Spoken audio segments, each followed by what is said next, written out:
সবার সাথে ভালো ব্যবহার করুন, সবাইকে সম্মান করে প্রপার রেসপেক্ট দিয়ে কথা বলুন। প্রতিটি মানুষকে, যে যেই ক্লাস থেকেই আসুক না কেন, প্রতিটি মানুষকে এক চোখে দেখুন এবং সম্মান দিয়ে ভালোভাবে ভদ্র ব্যবহার করুন।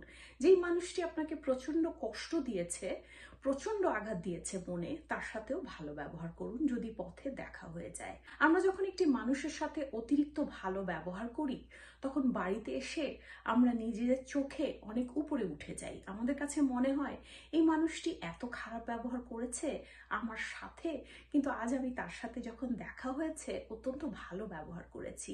নিজেকে বেটার পারসন মনে হয়, নিজেকে রেসপেক্ট করা, সম্মান করাটা সহজ হয়ে ওঠে।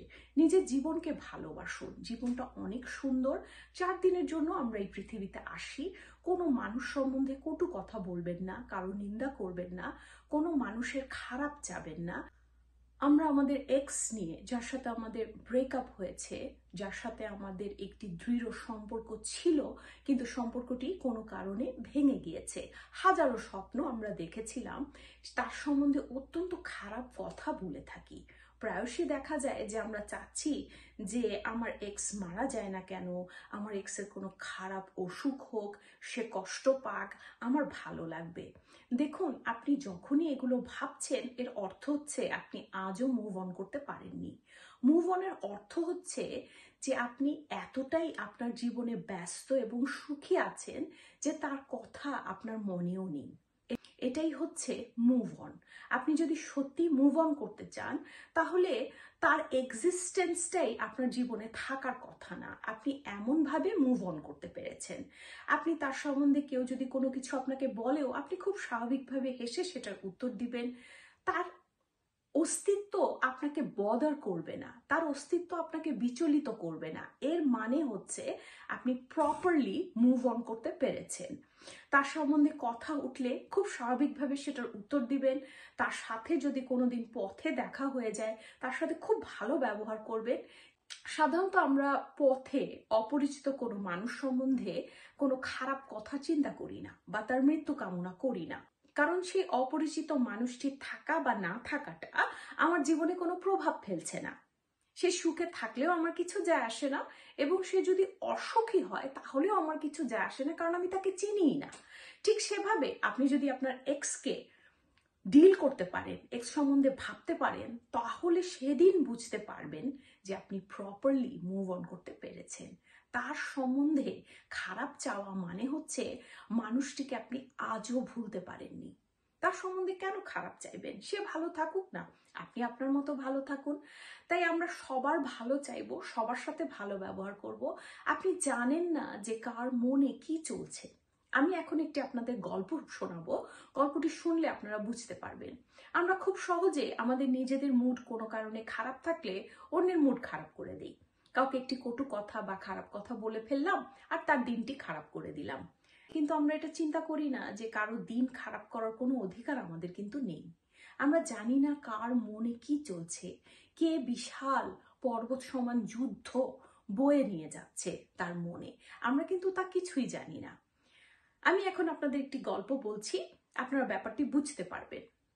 4টি ছোট ছোট ছেলে, তাদের বয়স কত হবে, 18 থেকে 20, তারা ড্রাইভ করছিল এবং খুব বাজে, যেহেতু বাচ্চা ছেলে 4জনই, তারা একটি বিশ্রী অ্যাক্সিডেন্ট ঘটিয়েছে। অ্যাক্সিডেন্টের তৎক্ষণাৎ 4টি ছেলের মধ্যে 3টি ছেলে মারা গিয়েছে এবং একজন বেঁচে আছে। তার বাবা তার একমাত্র মুমূর্ষ শিশু সন্তানটিকে নিয়ে যখন হসপিটালে গেল, তখন ডক্টর তাকে ট্রিট করলো এবং একটি পর্যায়ে 2 ঘন্টা পর সে বেরিয়ে এসে সনসন করে হেঁটে হসপিটাল থেকে বেরিয়ে গেল। তখন ছেলেটির বাবা নার্সকে জিজ্ঞেস করলো যে লোকটি এত অহংকারী, সে ডক্টর হয়েছে দেখে মাটিতে পাই পড়ছে না, আমার সন্তানটি এরকম অবস্থায় আমি হসপিটালে নিয়ে এসেছি, সার্জারিটা কেমন হয়েছে, কতটা সাকসেসফুল হয়েছে, বা সে ইন ফিউচারে সবকিছু জীবনে করতে পারবে কিনা, এসব নিয়ে তো আমার তার সাথে কথা ছিল, ডক্টরটি এভাবে হেঁটে চলে গেলেন কেন? তখন নার্সটি বললেন যে আপনি যে অ্যাক্সিডেন্টে আপনার ছেলেটি সার্ভাইভ করেছে, ওনার ছেলেটি করেনি। যে 3টি ছেলে তৎক্ষণাৎ মারা গিয়েছে, তার মধ্যে একটি ছেলে ডক্টরের ছেলে। ডক্টরটি যখন আমাদের ফোন কল পায় যে একটি মুমূর্ষু শিশু এসেছে হসপিটালে, আপনি এসে আপনার ইমিডিয়েটলি এসে সার্জারি করতে হবে, তখন ডক্টরটি তার একমাত্র ছেলেকে কবরস্থানে দাফন করছিল এবং তিনি দৌড়ে এসে আপনার সন্তানকে চিকিৎসা দিয়েছেন। তাই আমরা যখন অনেক কিছু ভেবে ফেলি একটি মানুষকে দেখেই, তার আচরণ দেখেই যে খুব অহংকারী, খুব বাজে ব্যবহার করছে, আমরা খুব সহজে তাকে জাজ করা শুরু করে দিই। আমরা ভেবে দেখি না যে তার মনে আসলে কি চলছে। তাই সবার সাথে ভালো ব্যবহার করুন, সবার সাথে সম্মান করে কথা বলুন। এই সোশ্যাল মিডিয়ার যুগে আমাদের সকালে ঘুম থেকে উঠে জলপান করার থেকে শুরু করে রাতে ঘুমাতে যাওয়া পর্যন্ত প্রতিটি ব্যাপার আমাদের শেয়ার করতে এনকারেজ করা হচ্ছে। আমরা আমাদের জীবনের প্রতিটি মুহূর্ত সবার সাথে শেয়ার করি। আমাদের জীবনটা খোলা বইয়ের মতো হয়ে গেছে। কিন্তু আমরা জীবনটাকে যদি একটু প্রাইভেট রাখতে পারি এবং একটু আড়াল করে রাখতে পারি এবং আমার জীবনের প্রতিটি পদক্ষেপ যদি সবাই না জানে, তাহলে কিন্তু আপনি জীবনে আরো অনেক বেশি সফল হবেন।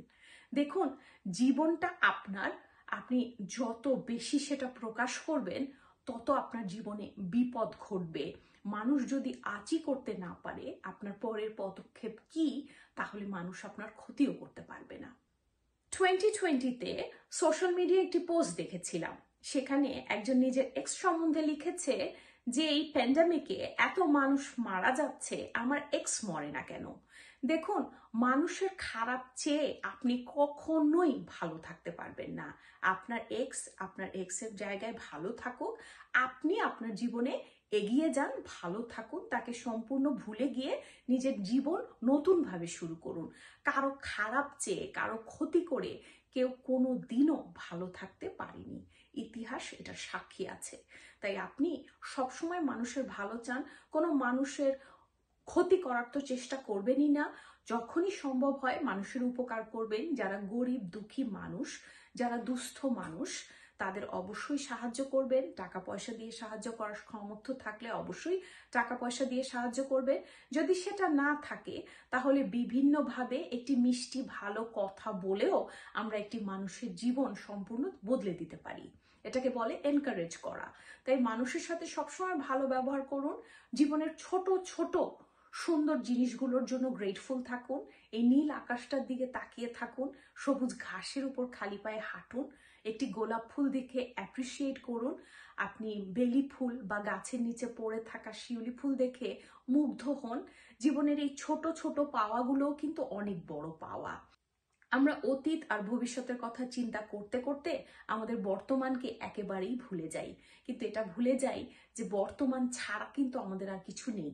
অতীতে যা ঘটেছে সেটা আমরা পরিবর্তন করতে পারবো না হাজার চাইলেও, এবং ভবিষ্যতে কি ঘটবে তার কিছুই আমরা জানি না। আমি জানি না আজ আমার জীবনের শেষ দিন কিনা। তাই প্রতিটি মানুষের সাথে ভালো ব্যবহার করুন। জীবনে আপনি যতটুকু যাই পেয়েছেন তার জন্য গ্রেটফুল থাকুন এবং বর্তমান নিয়ে বাঁচা শিখুন। আপনার বর্তমানটাই আপনার সবচেয়ে বড় সম্পদ। নিজের শরীরের যত্ন নিন, এটা খুবই দরকারি। আপনি যদি মানসিকভাবে এবং শারীরিকভাবে সুস্থ থাকেন তাহলে আপনি জীবনে 60% বা 70% এমনিতেই সবার থেকে এগিয়ে আছেন।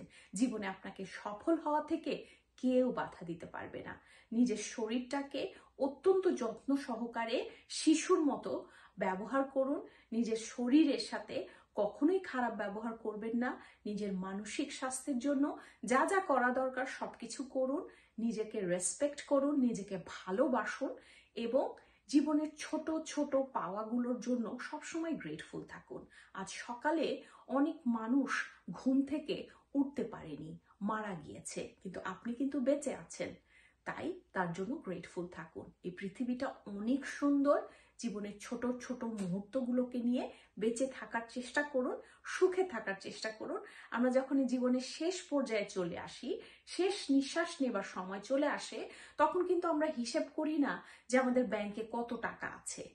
তখন আমাদেরকে কিছু সুখ স্মৃতি মুখে হাসি ফোটায়। আমাদের মনে হয় যে আচ্ছা, সেই মানুষটির সাথে সম্পর্ক ভালো ছিল, সেই বন্ধুটি সেদিন আমার মুখে হাসি ফুটিয়েছিল, আচ্ছা সেদিন আমরা সেখানে বেশ জমিয়ে আড্ডা দিয়েছিলাম। এই স্মৃতিগুলোই আপনার কাছে বড় হয়ে থাকবে। আল্লাহ হাফেজ।